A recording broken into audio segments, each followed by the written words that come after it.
Nagsauli ng 40 million pesos sa gobyerno ang isang dating DPWH NCR District Engineer na nasasangkot sa issue ng flood control projects. Si Sara Diskaya naman humarap sa City Prosecutor sa Malabon kaugnay sa isang reklamo laban sa kanya. May unang balita si Sandra Aguinaldo. Bantay sarado ang kontratistang si Sara Diskaya nang ilabas siya sa NBI headquarters sa Pasay, patungo sa tanggapan ng Office of the City Prosecutor sa Malabon. Ayon sa DOJ, humiling si Diskaya na pansamantalang makalabas para makadalo sa pagdinig, kaugnayan sa reklamo dahil sa walang permit na pagpapatayo ng barangay multipurpose building sa lupang pag-aari ng city government. Ayon sa Malabon LGU na naghain ng reklamo nitong Nobyembre, itinuloy umano ni Diskaya ang proyekto nang di kinokonsulta sa Malabon LGU. Naharap si Diskaya sa reklamong paglabag sa National Building Code of the Philippines at Anti-Graft and Corrupt Practices Act. Tumanggi magkomento ang kampo ni Diskaya. Ayon sa NBI, anumang oras ay pwedeng umalis si Diskaya sa NBI dahil wala namang arrest warrant laban sa kanya.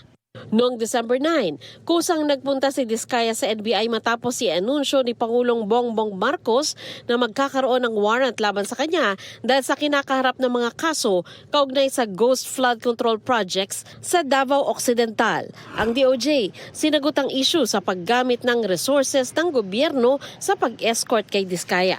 The fact that her liberty is now being restrained despite the absence of a warrant of arrest means that the government is actually taking steps forward to be able to make sure that she or any person involved in these cases are held accountable. Wala pong preferential treatment. Iniharap din ng DOJ sa media ang 40 million pesos cash na isinuko ni dating DPWH NCR District Engineer Gerard Opolencia. Bahagi yan ng 150 million pesos na ibabalik niya sa gobyerno bilang bahagi ng kanyang pag-a-apply para sa Witness Protection Program. Makatutulong daw si Opolencia para patibayin ang mga kaso kaugnay sa mga flood control projects sa Bulacan. Lumabas po sa mga pag-uusisa ng ating prosecutors na isang elemento o isang bahagi sa mga may kinalaman at may nalalaman sa mga transaksyon na to ay si Engineer Opolencia. Kaya sa pag-uusisa po natin na makakatulong ang kanyang testimonya para mapatibay ang kaso ng ating Estado. Kasama si Opolencia sa mga pinakakasuhan ng Independent Commission for Infrastructure o ICI.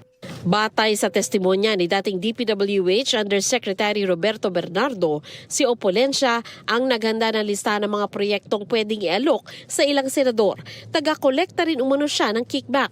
Pero paglilinaw ng DOJ, ang perang ibinalik ni Opolencia ay mula umano sa iba pang proyekto ng DPWH. Actually, yung kanyang testimonya ay patungkol sa mga kaso na nangyari sa Bulacan.